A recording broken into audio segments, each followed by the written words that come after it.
Hi Cyber World, welcome to this week's episode of Chic in the Kitchen. I'm your chef, Chef Black, aka the Chic Chef. And tonight we're doing one of my favorite comfort foods. We're going to do pot roast, you guys. This is not your grandma's pot roast. This is the new, fresh way of getting the old family favorite on your table for a nice meal. Plus, a lot of people have pot roast on their Thanksgiving table. So now I'm going to show you a new way how to make it. Right here, I got some fresh chuck ground beef, fresh chuck beef, and what we're going to do is going to season it a little bit, really lightly. You guys know I don't like to go heavy on the seasoning. Plus, I season in layers of flavor, you guys. So we're going to go season a little bit with the usual garlic, onion, you know, black pepper. Seasonings of your choice. You know, I always let you guys choose your own seasoning. Seasonings of your choice. Over here I have a roasted pan getting hot with a little bit of vegetable oil in there. And what I'm going to do is I'm going to take my ground beef and I'm going to go ahead and put my ground beef in, lightly seasoned. Only one side. I'll season the other side once I get in. Season side down. And of course our pan is already hot, so we have that lovely sound that we love to hear whenever we put our meat in the pan. And I have a really large thin one and a smaller version. And I'm gonna just season the other side.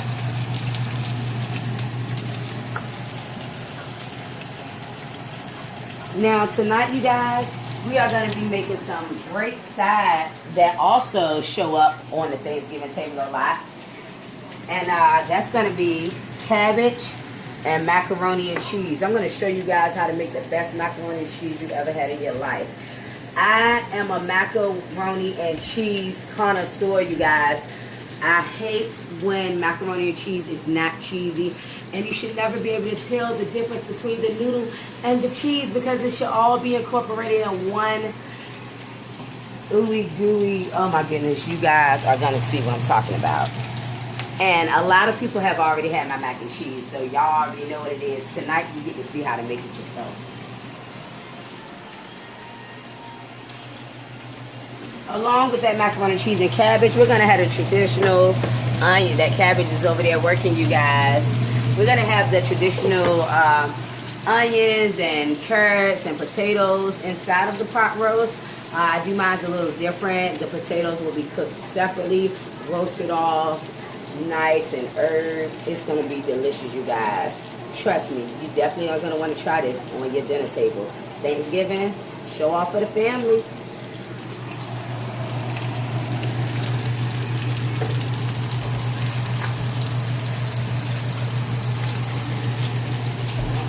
Now while that's going, you guys, what we're going to do is I'm going to start showing you how to make the cheese sauce for the macaroni and cheese. Right here we just have some elbow pasta that's already cooked off.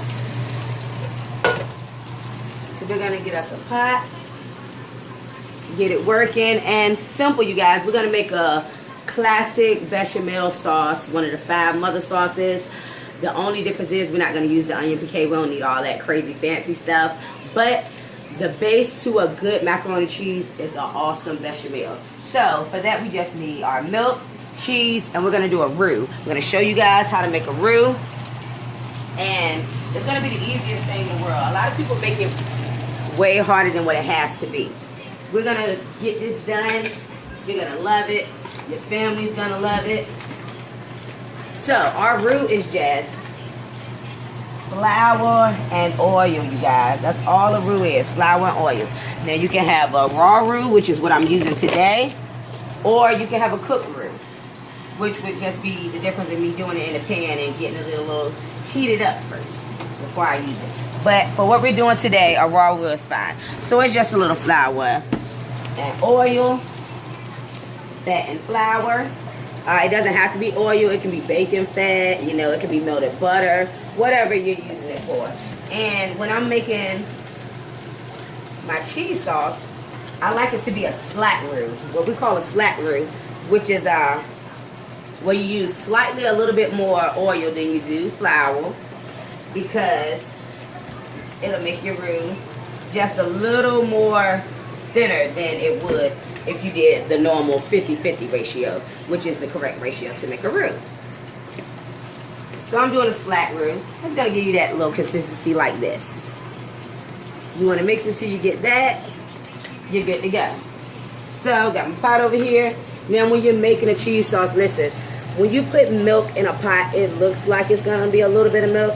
9 times out of 10, it's not, because once you add your cheese and everything, it's going to expand. You will end up with so much cheese sauce, trust me. I've done it so many times, end up with way more cheese sauce than you need. But that's okay, because you can always save it and get you some broccoli and cheese throughout the week. You know, make you some nachos, whatever. You know, we improvise. So I'm just going to put my milk in this pot. And I'm going to go about right there. That's about enough milk. And to see that, that shows you about how much milk I use, not much at all.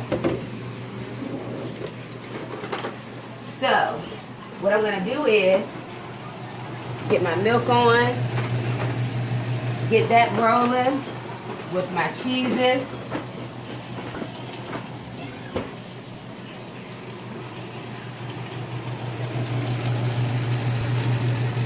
Okay, you guys, so we got our milk in our pot, got our whisk. I like to season my macaroni and cheese with a little bit of onion powder. I know what you guys are thinking. Onion powder, what is she talking about? Listen, this is not the way you cook. This is the way I cook. That is why it's so good. No, but seriously, you guys, I think onion powder and a little garlic powder brings out the cheese. You know, I'm telling you guys, it brings out all these different flavors in the cheese sauce. It makes it so delicious.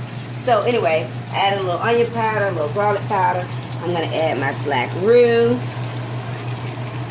And I'm just going to slowly add it in and whisk. Now right now it don't look like much, but a roux is a thickening agent.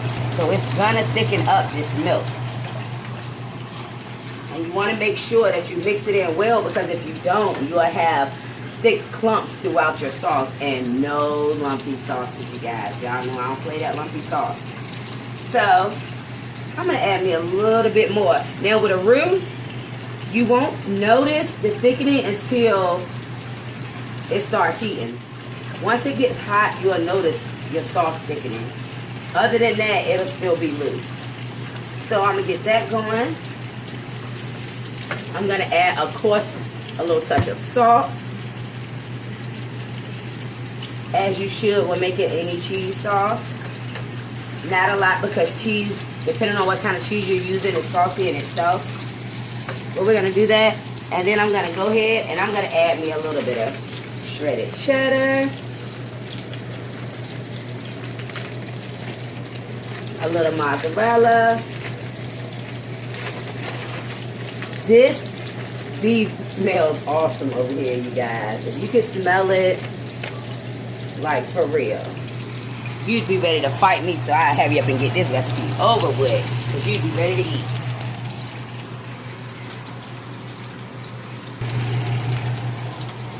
And right here we have some of our good old Velveeta block cheese.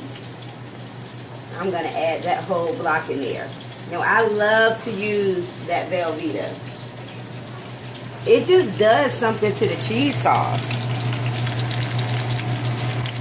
And what I did was I let that Velveeta sit out room temperature, so it could wouldn't be so hard to melt, you know. Y'all see this? We are already getting nice and thick and creamy, and we haven't even, oh my goodness, we have just barely scratched the surfaces, you guys. But we are starting off well. And like I was saying about the milk, you know, you can always add more milk, but you can never take out with the same as anything else. So you always want to pace yourself. I'm going to let that start working and start to melt. We're going to go over here and mess with these potatoes. So what I'm going to do with these potatoes is I just took them, I rinsed them off, and I quartered them. A little vegetable oil.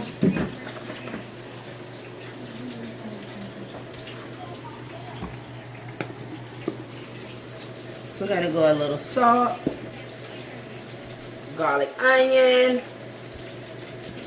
oregano, a little bit of thyme. And yes, people, it is called thyme, not thyme. Oh my goodness, I hate when I hear people say that. And a little bit of Italian seasoning.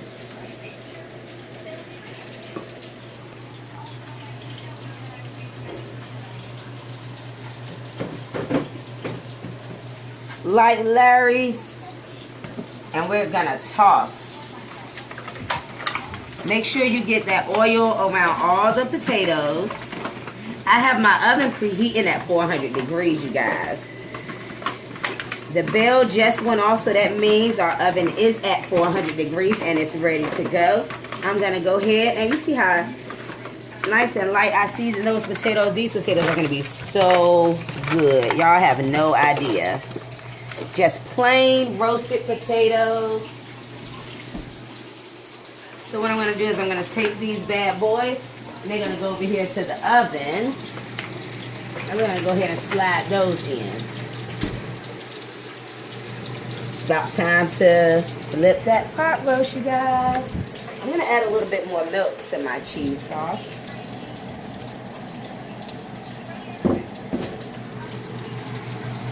Because the cheese is beasting in this sauce.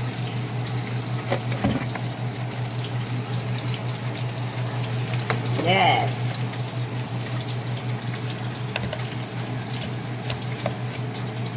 Now I'm going to come over here. She's pretty. All right. I'm going to go ahead and flip her. And what we're doing, we're just searing the meat to get a nice little sear on it. I don't like to say that it locks in the flavor. I know a lot of chefs say that. It just sounds good to say. But searing the meat does not lock in the flavor. What searing the meat does is change the texture. It changes the texture of the dish. So it won't be all soft. You know, you'll have a little crunch with your softness. Alright. Let's turn that up a little. Because I want to get a good sear on that meat. Alright guys, so now we're ready to mix our cheese sauce with our noodles.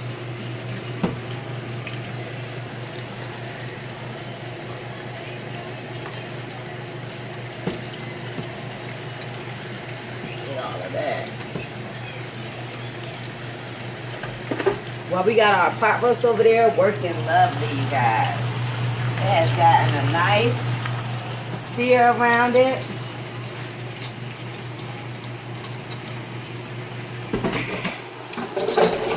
And we're just going to stir our cheese sauce into our macaroni.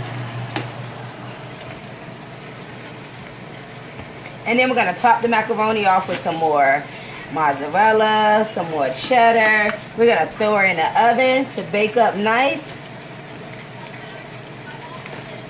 Let us get a look at that cabbage.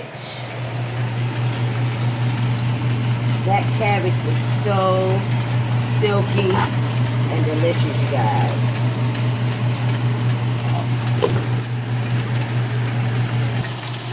So we got our cheese incorporated into our elbow pasta, nice and gooey. And you see what I mean? How you can't tell the difference between the sauce and the pasta. Now we're just going to take it, and we're going to top it off with a little more shredded cheddar and shredded mozzarella. We're going to pop it in the oven and get a nice golden brown crust on it, you guys. This macaroni and cheese is delicious. My family love it. My clients love it. And I also have like 3 different variations of macaroni and cheese that I make as well.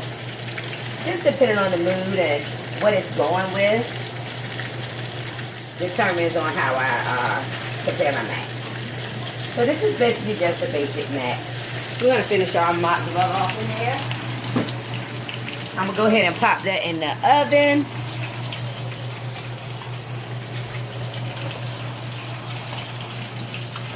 You guys, don't try this at home.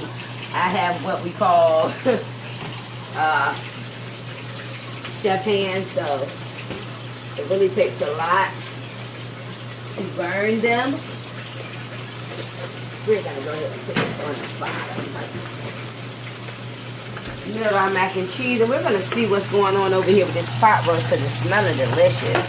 Yeah, I think it's about time. Oh my goodness.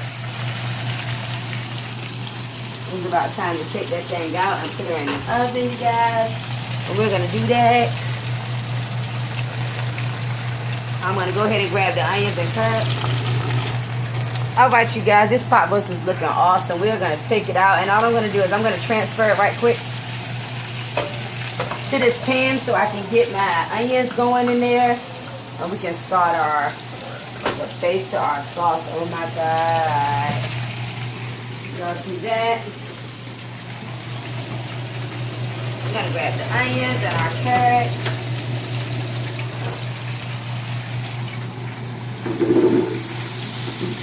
Add the onions right on in there.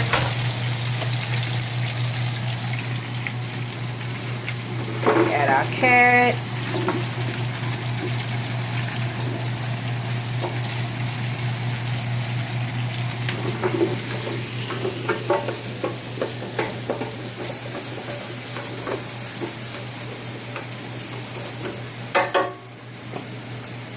Got that going. I'm going to go ahead and add our broth and everything. It's going to be awesome, you guys. So while that's going, red wine.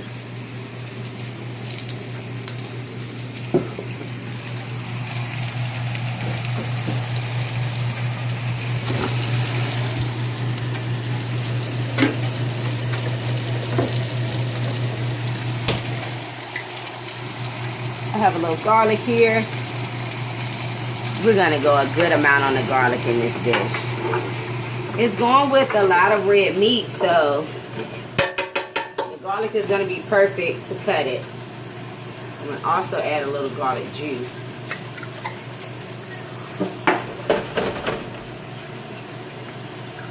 And the magic. Already went down a little. We got our red wine in there. We're going to start deglazing.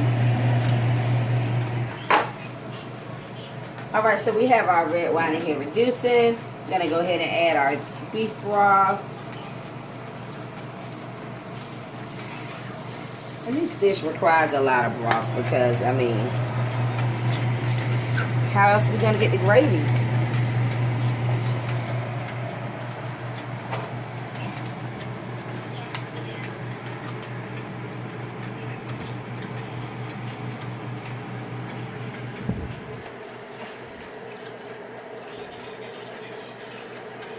That beef broth up in there.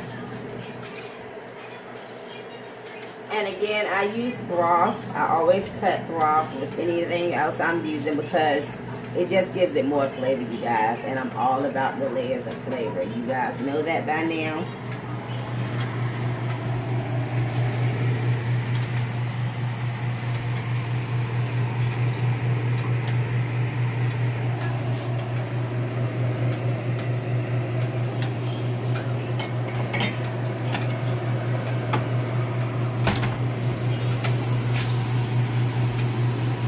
With that beef broth, I'm going to just add some water along, because using, at some extent, a lot of broth can be salty. So with certain things, I'll cut it with water. And that's another great way to save some money, you guys. You know I'm all about saving that cash. And yes, this is a Redskins cup. Hail to the Redskins. So anyway, we're going to go ahead and start seasoning our broth. And we're going to be repetitive with our seasonings, so our dish is cohesive.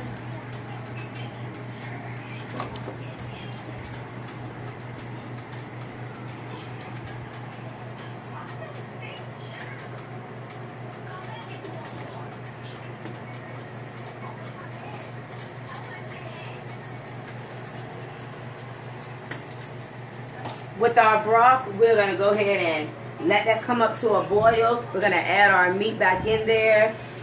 add a little bit of slurry, cornstarch slurry, which is another thickening agent. It's different from the roux because the slurry, soon as it hits heat, it thickens instantly. A slurry thickens instantly. A roux thickens as cooking goes time, as the heat builds and builds through the cooking process, and it gets thicker and thicker. With a slurry, you don't have to worry about that. As soon as it hits that heat, you're going to know how thick it's going to be. You need to be whisking right then and there, like wop, wop, wop, wop, wop. Because things will get clumpy really fast with a slurry. And that's what a lot of Asian restaurants use. I'm sorry. A lot of Asians use slurries because it's a quick thickener and it's really good. It gives your sauce a nice little glossy feel. So, we're going to do that. Pop it in the oven. Get it going. It's going to work for a couple of hours and then you're going to be able to see the best pot roast of your life. Stay tuned with me, you guys. Alright guys, so our pot roast is about done. We're going to get our cornstarch slurry going. Like I told you guys, that's another way of thickening the product.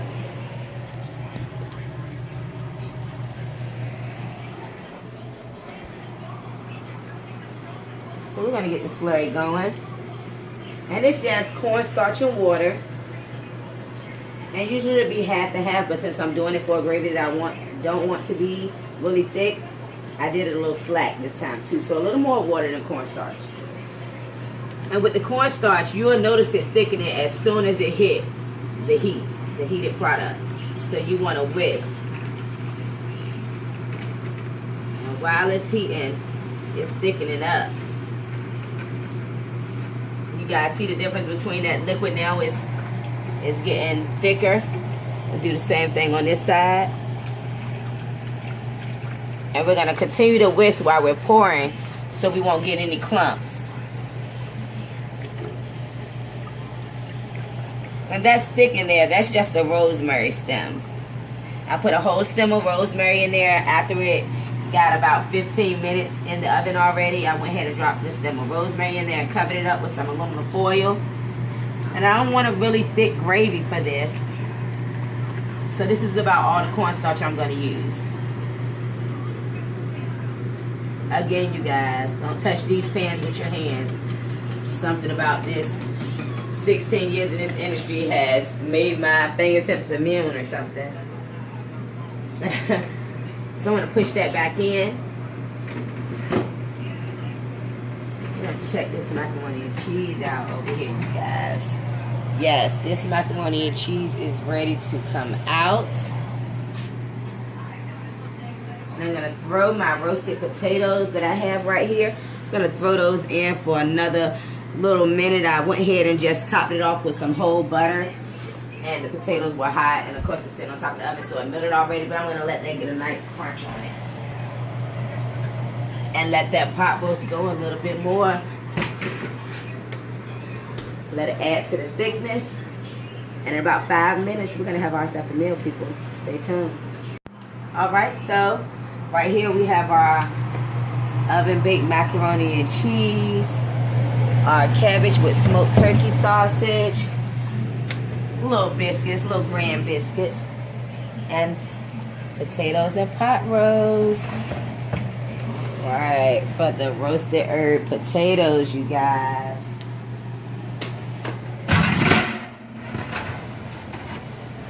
And our star. Not your grandma's pot roast. Okay.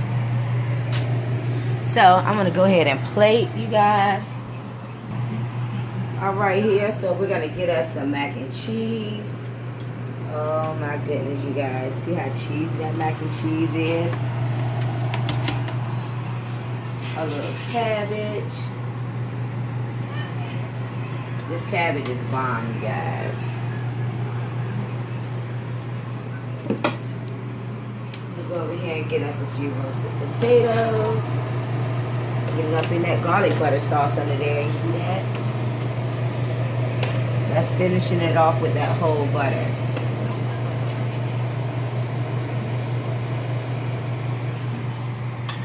And now for some good old pot roast. Y'all remember that big hunk of meat? Look at this. This is plastic tip tongs. These tongs have a plastic tip.